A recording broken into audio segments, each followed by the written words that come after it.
To call Bill Bell a soccer legend is no exaggeration. Born in Scotland, Bell would play in the English Soccer League for the likes of Leeds United and Leicester City, among others, while also playing for his national team. Then when his playing career was done, he would coach at the professional level. To put it plainly, soccer was the driving force in his life, or at least it was, until he was fired as the coach at Lincoln City in 1978. One of the most consistent things in a game is this: coaches get fired. When I, at that time, lost my job, that's when I sat down. I thought, what have I done with my life? I'd almost neglected my family. The game takes over your life, and that's what happened to me until that day I accepted the Lord as my Saviour. And from that point onwards, my life had completely changed. My priorities had changed. It was the Lord, my family, and then the game. Bell would begin to yield to God's direction, and shortly thereafter, while spending time in the U.S., he would receive a call from a man named Ed Dobson. He invited us through. He said, I want you to come and see this college, Liberty Baptist College in Lynchburg, Virginia. I said, where's Lynchburg? He would find out soon enough, eventually accepting the job as just the second soccer coach in Liberty's history. Bell would quickly set out to grow the program and do it the right way. We went from NCCAA to NAIA to Division II to Division I. He would not compromise from an integrity standpoint that we're not going to cut corners. We are who we are. We're going to do it the right way every day and do things right. And then that way, at the end of the game, we will have the respect and admiration we hope of the opposition so we can share about our God.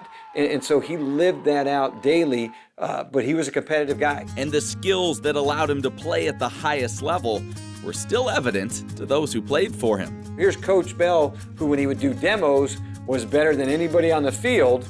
And he would, he wouldn't even warm up, and he'd get a ball and he'd drive a ball 60 yards onto a guy's foot, and everybody would just look at each other like, oh, okay, yeah, that's how I'm supposed to do it.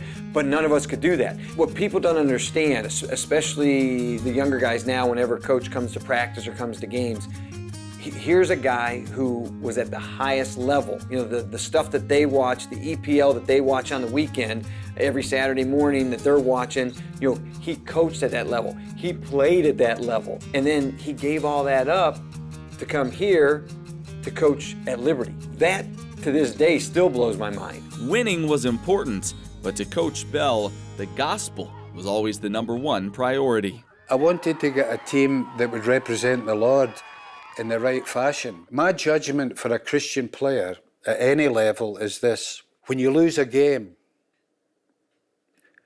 are you as a player prepared to go to the other team and share your faith? Or are you just going to bury your head in your hands because you lost? Just as a coach looks for opportunities to score on the field, Coach Bell looked for opportunities to share the gospel off it. And in one instance, after Guilford College's team van broke down, Bell had the perfect opportunity. I walked into the Guilford dressing room and I came in and said, excuse me lads, I said, your coach won't be long, the van will be repaired and we'll send it, but would you just hang on for a minute till I tell you something? If the van breaks down when you're on your way home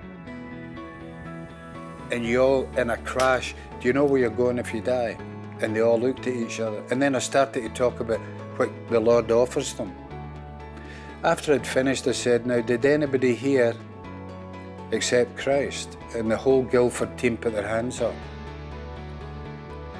And this wee guy behind me that was collecting all their gear, their manager, the team manager, shouted, praise the Lord, he shouted. And I turned and I said, are you a Christian, son? A Christian? He said, I've been praying for these guys for 2 years. The wins off the field were accompanied by wins on it. In 21 years at Liberty, the Flames posted 12 winning seasons. Bell was doing what he set out to do. But then one day a trip to the mailbox would change everything. Mary went down to pick up the mail. And she came back with 2 letters from England. And it was from 2 inmates, one from the north of England, one was from the south, Christians. They had read in a magazine in England that I had left the professional game and gone to Liberty. I opened the letters in front of Mary. We sat there and opened them.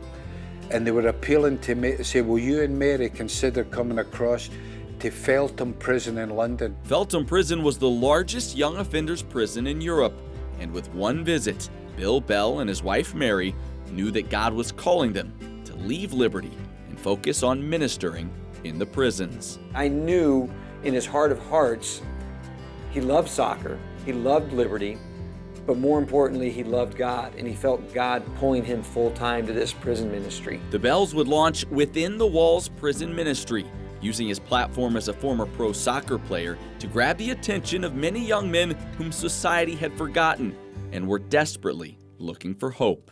Thank you for sending Jesus. He died on the cross for me. By surrendering to God's call, Bill Bell has lived a life of impact, influencing those around him by way of the gospel and the game of soccer, and also creating a legacy that will carry on for generations. I think all of us are living out what Coach Bell taught us through the process. And so, you can't really quantify the impact and influence that he's had, but you can see it throughout the country, throughout the world.